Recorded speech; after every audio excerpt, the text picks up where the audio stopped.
Main event. Uh-oh. John Zeitel's future pound for pound number one fighter. We're going to get an argument. Hey, I already told everybody we're getting an argument.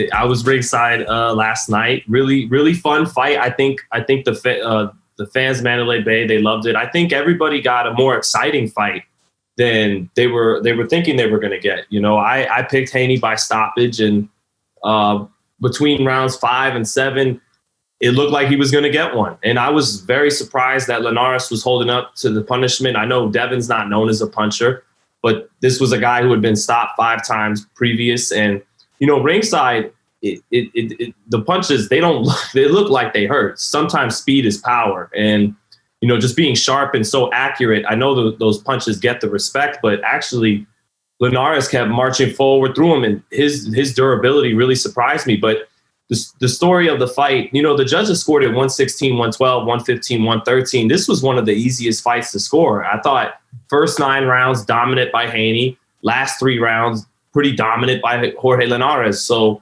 cards were a little closer than I thought. But for the first 9 rounds, Devin looked like everything he could possibly be, you know, hyped up as.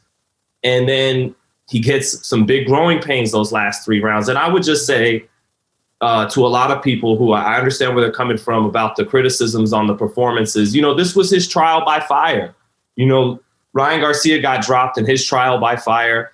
Teofimo Lopez had a tougher fight than expected in 12 rounds with Nakatani.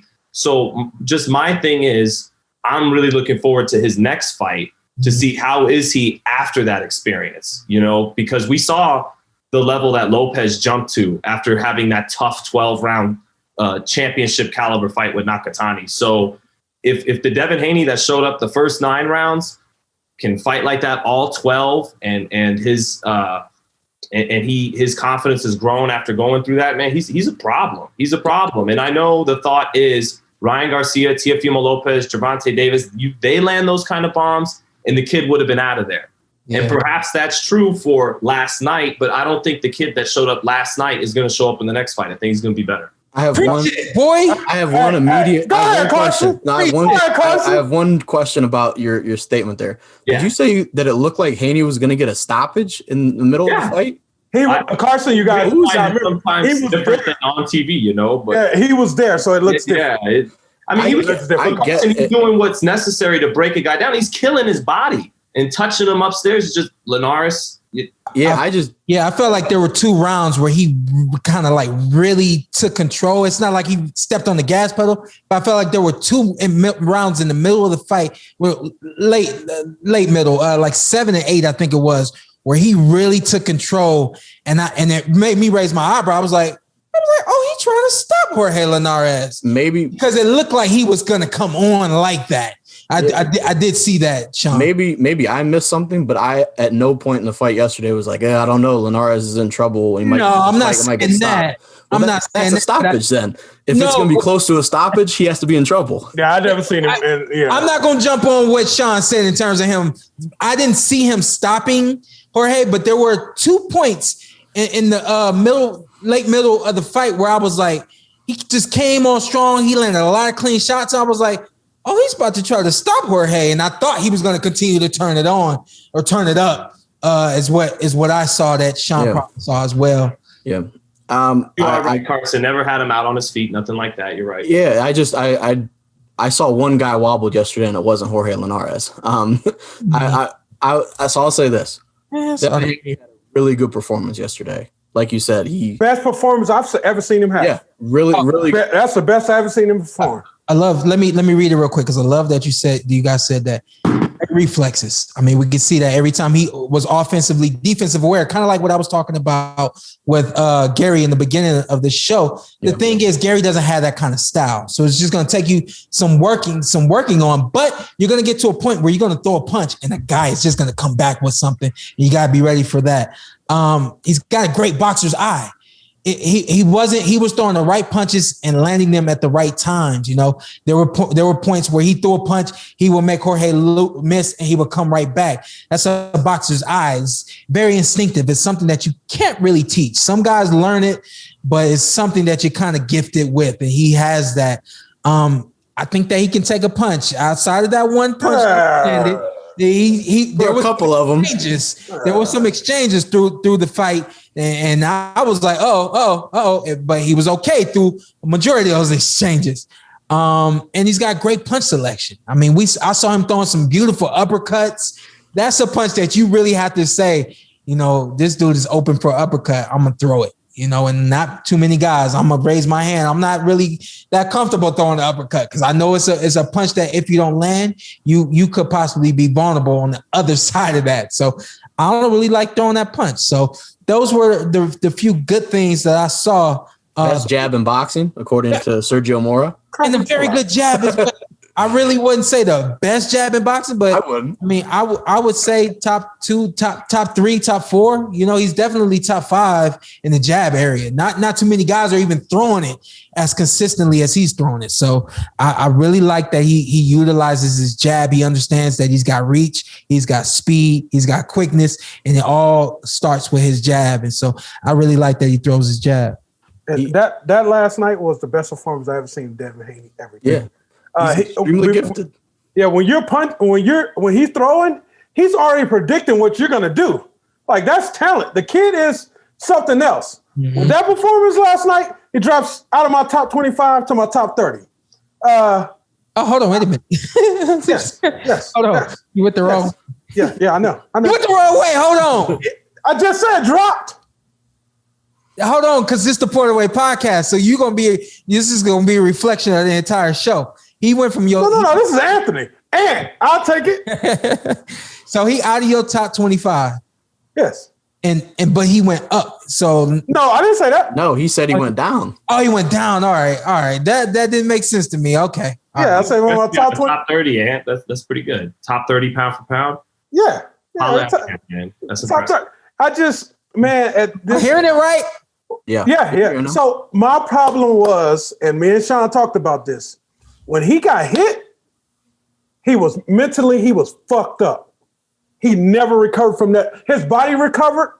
He never recovered from that the whole night. Mm-hmm. Walking into the locker room, he was in bed last night. He's messed up. Mentally, he is messed up from that. He never been hit like that. And that was a 35-year-old. Hold on, it takes some time. You think even now he's still messed up from that? It takes some time. He's been so dominant. He's never been in that situation. Yeah. Like, even in his corner, even his dad showed immaturity. They didn't know what to do. They didn't know how to calm him down. He was all over. He was twitching. He was mentally effed up. That was a jaw-dropping experience for me because I did not expect that to happen. It's crazy when you got that kind of experience, but you don't have that experience, how you react. And it was all mental for him. His body recovered, but mentally he was messed up. That blew me. I was blown away. I couldn't believe what I was seeing. And it's going to sound bad. I expected it from BH, but I didn't expect it from Devin. And it sounds bad, but Bill, his dad, just does not have the experience on this level to take him where he needs to go. And especially for that moment, they both kind of panicked and didn't know what to do. But that worried me, seeing him panic the way that he panicked and then going into the 11th, the way he was in the 11th round, that worried me. Now, with saying that, he's good now because he made it through it. Yeah. I think he got some good sleep. I think my boy, but I feel like my dude got him a woman and all that kind. He would think he was good. I think he got some TLC and he cool now. Go home with him. One of my concerns with we talk about boxing a lot of times when you're doing post-fight interviews. A lot of it's posturing. You don't want to be too vulnerable. You don't want to be this. But to say afterwards, yeah, he rocked me, but I wasn't hurt. I was like, you were, but it's fine though. People get hurt. Boxing people get hurt all the time. Yeah, that's the maturity level. Yeah, but as a man, just accept it. Yeah, but to be adamant, I wasn't hurt. It's like, sir, we literally saw you wobble, and Jorge Linares gave you guided you to the corner. That was the best part of the whole night.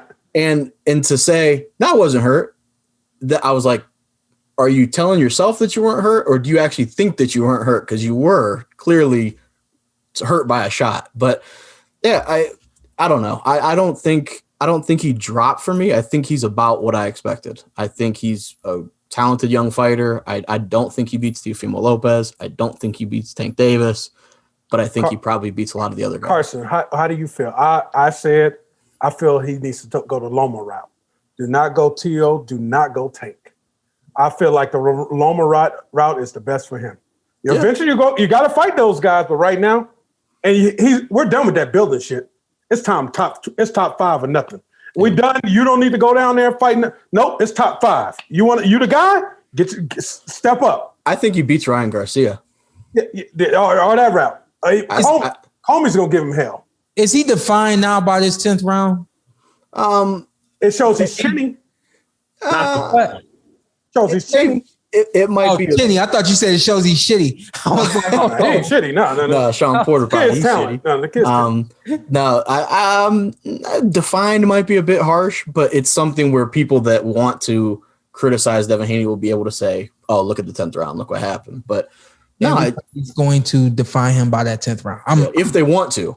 Saying it on the Welterweight podcast right now that everyone's going to jump on that 10th round, a lot like Ant, and say he can't beat Tank Davis, who I'm going to go on record for saying nobody in the world can beat at 135, and he's moving up to 140. So nobody can beat him. Nobody can beat him at 130. I don't think he can make 130. Nobody can beat him at 135. I don't know if he can make 135, and nobody can beat him at 140. I hope he can make 140. He's got 140 and 135. He's good. But good man. Outside of Tank Davis, I think that Devin Haney is in a great fight with Teofimo Lopez. He's in a great fight with Ryan Garcia. He's in a great fight with Lomachenko. If Lomo's the same, I think he's in a really great fight with Lomo. I think that's Nakatani would be another exciting fight. Yeah, that might be the route they should take, but after he fights Lomachenko. But here's my thing: I don't want people to jump on that 10th round and say, like you just said, he's chinny. Just because he got caught with a shot, don't mean he's chinny. He never recovered, Shawn. You got caught with Earl Spence, and you recovered. But I think that it was the moment, and I think that having gone through that moment, it's going to take some time. I'm not saying that moment happened last night and he's ready for it now today, but I think it's going to take some time. And when he comes back to the ring, I'm right there with you, Shawn. He's coming back to the ring, a different Devin Haney. I think he's coming back to the ring with everything that he had, but I think he's going to have a little bit more now, having gone through that experience, as long as he handles that experience the way that he's supposed to. Don't tell me you didn't enjoy what you saw, because I know you did. What you need to do now, hit that subscribe button, hit the like, hit that notification button. Check us out every week, every Tuesday, something new for you right here on the Porterweight Podcast.